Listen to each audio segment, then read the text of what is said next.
지난 12화 홍금보가 이끄는 여의도 해적단 드림팀은 국권화폐 사기극이라는 기상천외하고도 완벽한 지략으로 오덕규 상무가 관리하던 국내 정치 비자금 100억 원을 탈취하는 데 성공했습니다. 그뿐만 아니라 돈을 잃고 패닉에 빠진 오덕규가 급한 불을 끄기 위해 내놓은 한민증권 지분 9%를 고스란히 매수하며 해적단이 회사의 핵심 주주로 올라설 수 있는 강력한 발판까지 마련하죠. 하지만 13화 예고편을 보는 순간 느낌이 완전히 달라집니다. 사방이 막히기 시작했습니다. 송주라는 비자금 계좌가 전부 털렸다는 걸 알았고 강 회장은 신정우를 제거할 계획을 짜고 있으며 기숙사에는 정체불명의 강도가 들이닥치고 차중 일은 주식 매수자가 홍금보라는 걸 알아버렸습니다. 지금까지 쫓는 쪽이었던 해적단이 이제 사방에서 동시에 포위당하는 형국입니다. 진짜 도파민이 터지는 게임 이제부터 시작합니다. 신정우 하나만 몰아내면 우린 평화로울 수 있어. 예고편의 첫 번째 섹션, 이 판을 뒤흔들 가장 거대한 지각 변동의 핵심은 바로 신정우의 각성입니다. 예고편에서 강필범 회장은 신정우를 몰아낼 계획을 하고 있습니다. 바로 어제의 동지였던 강필범 회장과 거대 기업 사냥꾼 DK벤처스가 손을 잡고 신정우 사장을 완벽하게 토사구팽하려 한다는 끔찍한 진실입니다.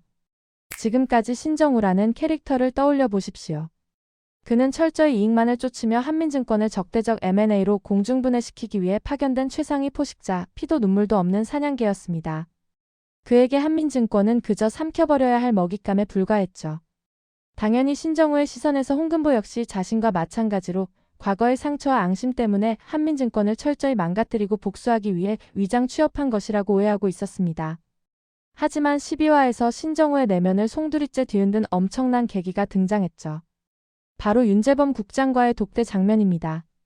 9년 전 한민증권의 회계 부정 사건을 파헤치다 억울하게 투신하여 생을 마감한 회계사 윤재웅. 그가 바로 윤 국장의 친동생이었음이 밝혀지는 순간은 시청자들의 눈물샘을 자극했습니다. 윤 국장은 눈물을 흘리며 신정우에게 말합니다. 어릴 때부터 가깝게 자란 사이는 다 안다고 착각하기 쉽다. 내가 말하면 들을 줄 알았다. 그 후회가 아직도 사무친다. 그리고 신정우를 향해 뼈있는 질문을 던지죠. 신 사장도 그런 후회가 있겠죠. 이에 신정우는 흔들리는 눈빛으로 네, 있습니다. 라고 대답합니다. 이 대화는 신정우의 뇌리를 강타하는 망치와도 같았습니다. 윤 국장의 말처럼 여전히 9년 전처럼 홍금보를 생각하고 있었던 신정우는 드디어 홍금보의 진짜 목적을 깨닫게 됩니다. 홍금보는 한민증권을 파괴하려는 것이 아닙니다. 오히려 목숨을 걸고 비자금을 탈취하여 최대 주주가 된 뒤 썩어빠진 경영진만 도려내고 회사를 외부 세력으로부터 온전히 지켜내려는 숭고한 수호자의 길을 걷고 있었던 것입니다. 자신이 망가뜨리려던 회사를 자신이 사랑했던 여자는 목숨 걸고 지키려 한다는 이 잔혹한 아이러니. 여기에 더해 신정우는 자신을 버리고 한민증권을 통째로 삼키려는 강필범 회장과 DK벤처스의 역겨운 미략까지 눈치채게 될 것입니다.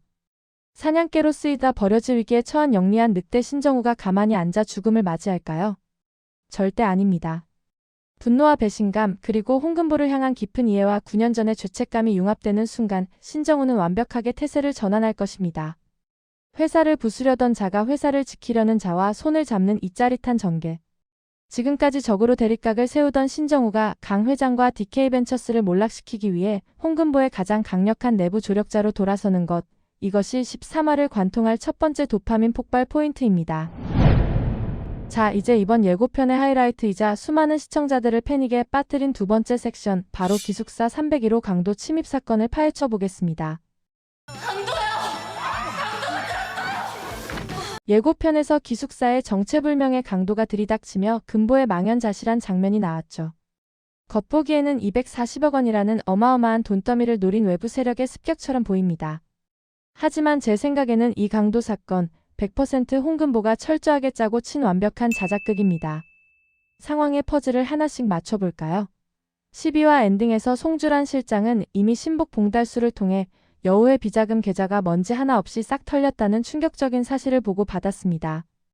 송주란이 누구입니까? 과거에도 우수사원이 돈에 손을 대자 가차없이 봉달수를 시켜 물리적 폭력으로 박살을 냈던 피도 눈물도 없는 냉혈한입니다.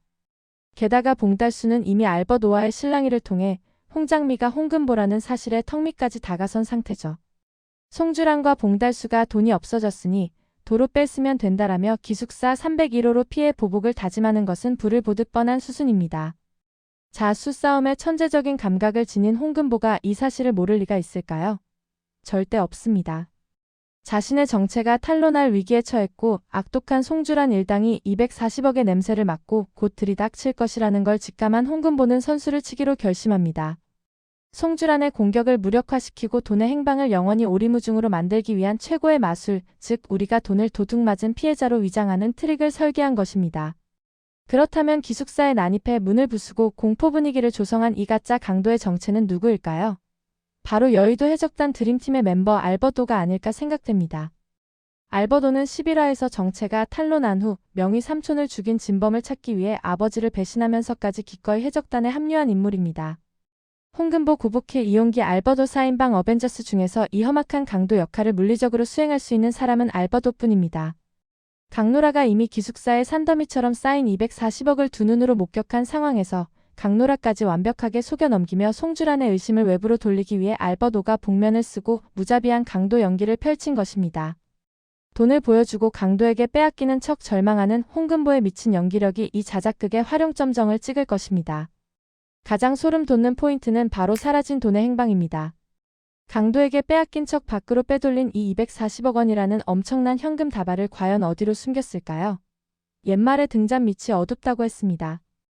홍금보와 구복희 그리고 알버도와 이용기가 밤마다 모여 컵라면을 끓여 먹으며 작전을 모의하던 그곳. 회사의 눈길이 전혀 닿지 않는 폐쇄된 공간. 바로 위기관리본부 사무실입니다. 송주란과 강필범이 눈에 불을 켜고 외부를 뒤지는 동안 240억 원이라는 천문학적인 자금은 한민증권 회사 한복판, 아무도 신경 쓰지 않는 위기관리본부에 쌓여있는 박스들 중 일부에 숨겨져 있을 것입니다.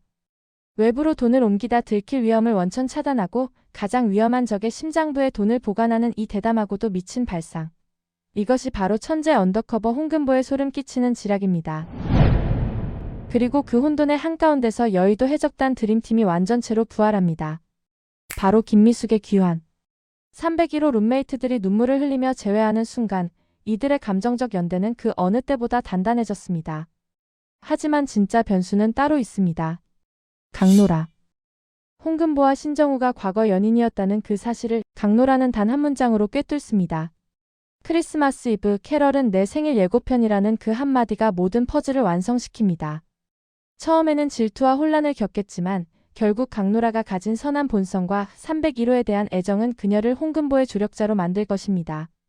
강노라야말로 신정우를 흔들고 송주란의 동향을 파악할 수 있는 가장 완벽한 회사 내부의 스파이가 될 수 있으니까요.